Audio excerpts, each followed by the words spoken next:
Michigan Republicans just did one of the dirtiest moves I may have ever seen in state politics in my entire life. That's not hyperbole. So they passed a paid sick leave and minimum wage increase bill, which at face value, we all look at that and we go, that's awesome. We're all for a minimum wage increase and paid sick leave, right? The overwhelming majority of Americans are for it, of course. Well, here's why they did it. Get a load of this. Michigan legislature recently passed a proposal. This is, by the way, the original reporting is from Jeff Stein of Washington Post, who's continuing to do great work. Michigan legislature recently passed a proposal that Tracy Pease desperately promoted for more than 7 months, and she's furious. Pease, who earns $3.53 an hour as a server at the Coney Island diner in a suburb of Detroit, helped successfully gather hundreds of thousands of signatures to put a minimum wage and tipped wage hike to the voters via a ballot referendum this fall. Michigan organizers also had gathered enough signatures to force a vote on paid sick leave for workers.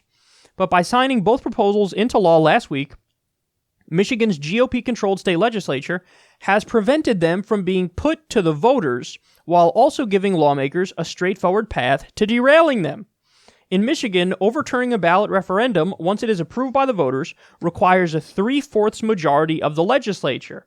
By passing the measures now and scrapping the ballot referendum, Michigan lawmakers can instead undo them through a simple majority vote. Lawmakers have vowed to take up the proposals in the lame duck session this fall before they are scheduled to take effect. Quote, "I'm angry, I'm really angry," said Pease, 47. "It's not just that I had vested interest in this, but the point was to go to the people, and now they have circumvented our vote. They have taken away our vote." So do you understand what happened here? They had enough signatures to do a direct ballot initiative on a minimum wage increase and paid sick leave. The Michigan legislature, run by Republicans, they noticed this. They saw this. Guess what? They know it's going to pass. Anytime you put a left-wing proposal on a ballot initiative, it passes. You want to know why? Because people are significantly more left-wing than they think. So they were scared of that. They saw the writing on the wall. So how do you address it? Well, they got together and they came up with this evil genius plan of doing what? If we sign into law paid sick leave and a minimum wage increase, all you need to do that is a simple majority.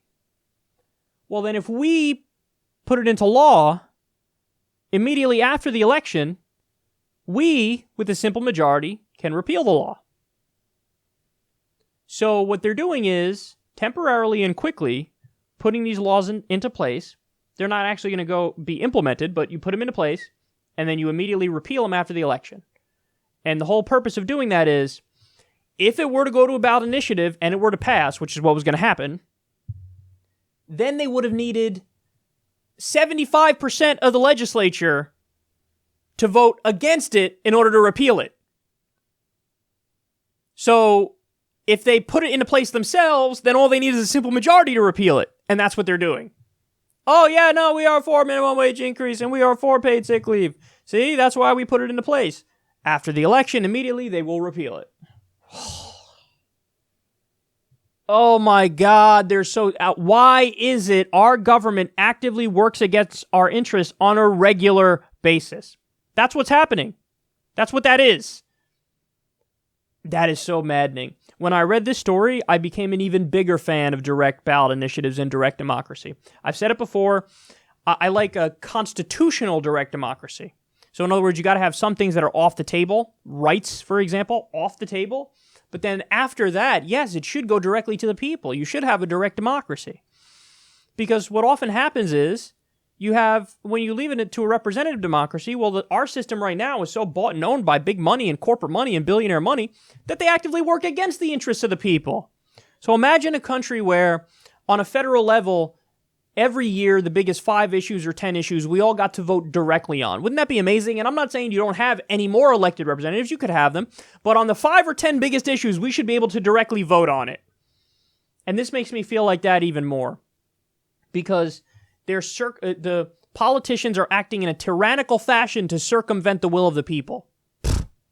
That shouldn't even be allowed. That goes without saying. And these are some of the scummiest politicians I've ever seen. If you're in Michigan, let your voice be heard. Call your representative and call your state senator, whoever is responsible for this, and go to town and let them know. Be respectful, but let them know this isn't going to stand anymore, and I'm going to mobilize against you because you are horrendous cretins. That's really what they are for doing what they did here.